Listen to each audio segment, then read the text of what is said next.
I get asked all the time what the best cars to buy for Turo are, as well as which ones are the best ones to avoid. And while there are 100 different answers to this question, in this video, I want to break down the top 3 best performing cars in my fleet and the bottom 3 performing cars in my fleet. I'm going to be breaking down how they rank, why this is the case, and some of the different things that I've learned about these individual vehicles. So let's get started. But before we dive into that, I want to remind everyone of my course, the Car Sharing Masterclass, which is the perfect resource if you're somebody who's looking for an A to Z guide on how to start and scale a car sharing fleet with the same business model that I use. In the Car Sharing Masterclass, I teach you everything that you need to know about car sharing, from how to determine which cars are the best ones to buy, how to find and buy below market value deals, how to turn your business into a semi-passive operation, how to handle finances, LLCs, systems and processes, and of course damage claims and how to tackle these damage claims when they do occur. Not only that, but whenever you sign up for the Car Sharing Masterclass, you also get access to our private Discord group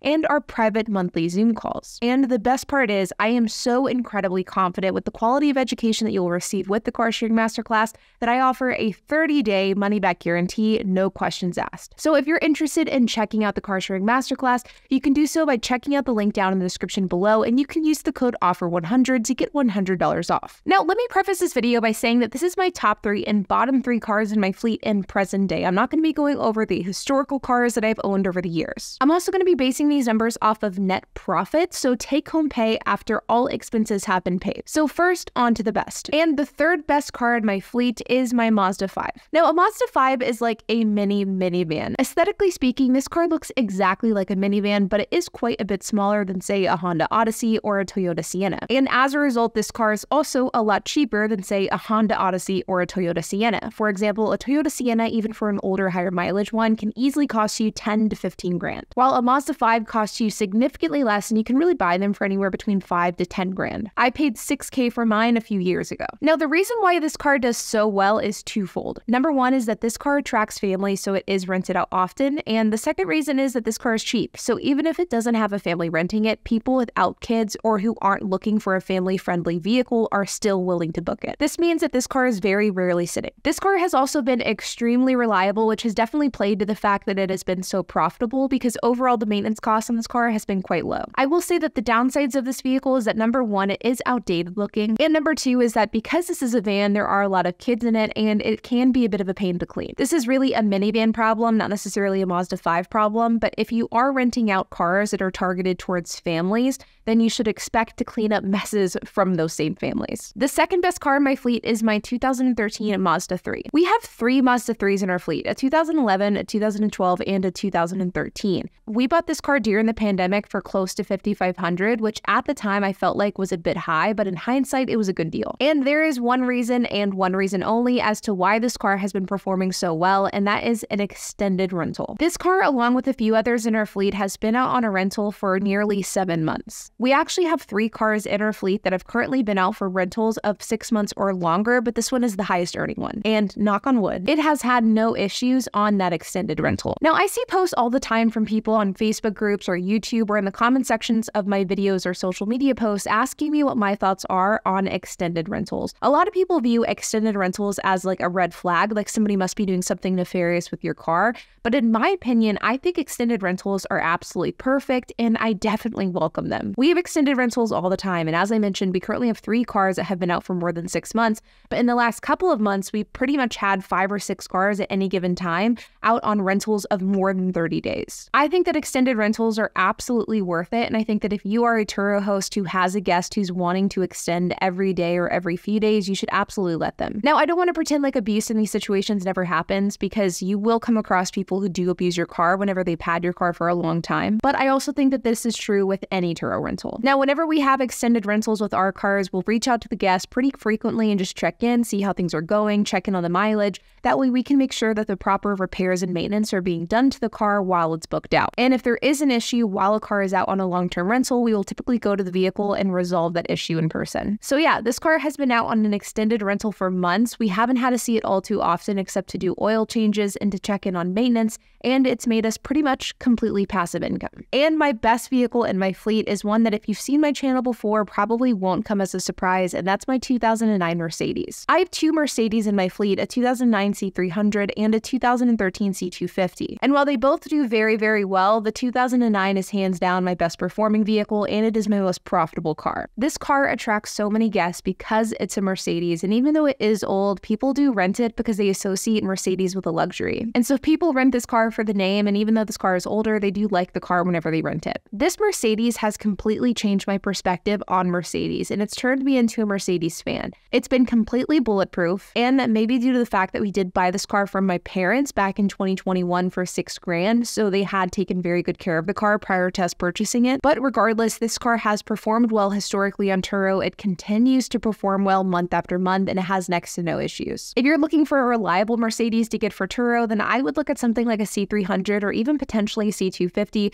but you have to be hyper picky about what type of Mercedes you choose, because a lot of the older, higher mileage Mercedes out there are complete crap. So you definitely have to look at the haystack for the needle. So yeah, my top three are my Mercedes, my Mazda 3, and my Mazda 5. But now for my bottom three. Third on the list is my Kia Rio. We bought this Kia Rio during the pandemic for $5,500, and right after we bought it, I had immediate buyer's remorse, and that never happens to me. Truthfully, this car from an options perspective is a bit weird. The car has kind of ugly tan interior. It has Bluetooth, but it has manual windows, but automatic locks. It kind of feels like Kia sort of mixed and matched the features that this car had. And while this car has historically done okay earnings-wise, it's been plagued with issues. Shortly after we got it, it had an engine problem and was out for a while. Then shortly after we got it fixed, it was damaged and was out for even longer. And then in September of 2023, it was unlisted due to a recall and has been out ever since. Now, the recall actually just got fixed. In fact, as I'm recording this video, we just picked it up from the Kia dealership and got the recall addressed, but it literally sat for months not getting rented because of this recall, which was extremely frustrating. This car in general has just had issue after issue, and the thing about this Kia is that not all of the issues were the Kia's fault. The first problem was, the second problem was a guest issue, and the third was Kia, the manufacturer.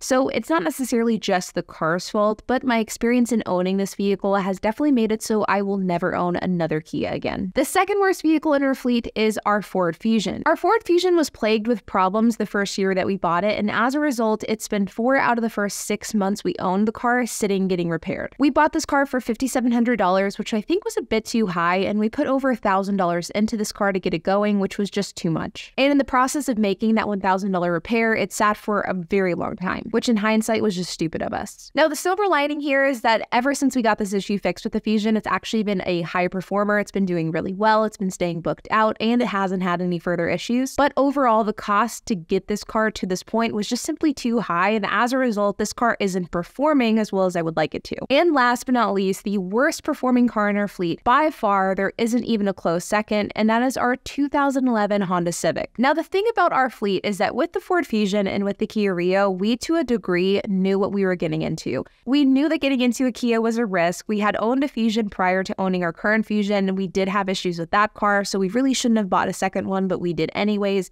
The point is that we kind of put those problems on ourselves.